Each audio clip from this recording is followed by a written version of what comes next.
అయితే వీళ్ళ చెల్లి హరిణిని నగలు అడుగుతుంది.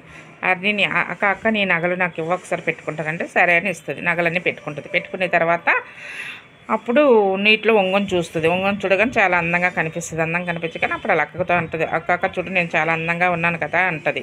అవును చాలా అందంగా ఉన్నావు అంటే, ఒకసారి నీటిలో కొంగొని చూడక్క నా ప్రతిబింబం ఇంకా బాగా కనిపిస్తుంది అంటే, అవునా అంటే అవును చూడంటే చూస్తుంది. నీటిలో కొంగొని చూడగానే అవును చాలా బాగా ఉన్నావు, అందంగా కనిపిస్తున్నావు అని అంటది. అనగానే ఇది వెనక్కి వచ్చి హరిణిని నీటిలోకి తోసేస్తుంది, నూతిలోకి తోసేస్తుంది. నూతిలోకి తోసిగానే ఇప్పుడే అసలైన ట్విస్ట్ మొదలవుద్ది అనమాట. అంటే హరిణి చనిపోయిందా ఉందా, ఈ కథ మలుపు ఎలా తిరుగుద్ది, ఎండింగ్ ఏమవుద్ది, కథ ఇంట్రెస్ట్గా వినండి. ఎండింగ్ ఏమవుతుందని బీ కంటిన్యూ.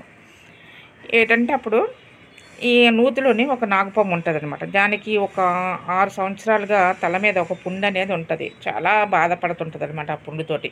అది తగ్గక ఏం చేయాలో తెలియక నాగేంద్రుడు చాలా బాధపడుతుంటారు. బాధపడుతుంటే అప్పుడు ఈ హరిణి ఏం చేస్తుందంటే, హరిణి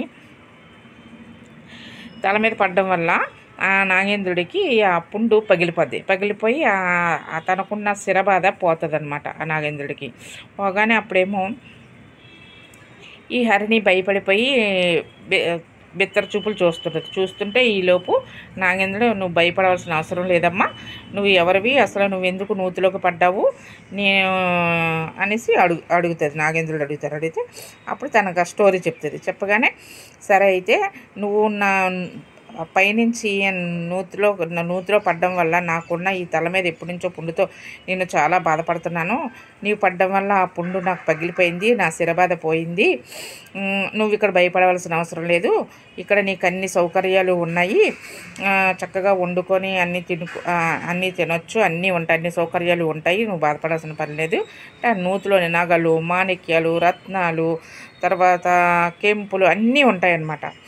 ఆ తర్వాత వండుకోవడానికి పొయ్యి అన్నీ, వంటింట్లో ఎటు అవసరం ఆహార పదార్థాలు అన్నీ ఉంటాయన్నమాట. అంటే అప్పుడు ఏది కావాలంటే అవి నువ్వు తీసుకొని వండొచ్చు అని చెప్తుంది. సరే అయితే నేను నీకు అందాకాలం నువ్వు ఇక్కడే ఉండు, టైం వచ్చినప్పుడు నేను పంపిస్తానని నాగేంద్రుడు చెప్తారనమాట.